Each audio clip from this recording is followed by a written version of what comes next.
আজ রাতে মা লুচি আর ডাল রান্না করলো। তো হ্যালো এভরিওয়ান, তোমরা সবাই কেমন আছো? আশা করি তোমরা সবাই ভালো আছো। আর আমার ছোট্ট একটা ভিডিওতে তোমাদের অনেক অনেক ভালোবাসা। আমাদের ঘরে এই ছোট্ট জানলাটার পাশে বসলে যে এত সুন্দর হাওয়া আসে, বিলের হাওয়াটা পুরো আমাদের ঘরে আসে। আর এখন তো পুরো ভাবসা গরম পড়ে, কি বলবো, জানলাটা খুলে রাখলে বেশ অতটা গরম বোঝা যায় না।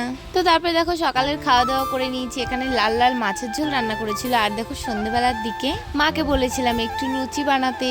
দীপায়ন যেহেতু তখন একটু ঘুমিয়েছিল, তো সেই জন্য আমি গেছিলাম, কিন্তু পুরো লুচি আমি ভাজতে পারিনি। সবগুলো বেলেছি, বেলে কিছুটা ভেজেছিলাম, অল্প কিছু ভেজে তারপরে ও উঠে গেছিলো, পরে আমাকে আবার চলে আসতে হয়েছে।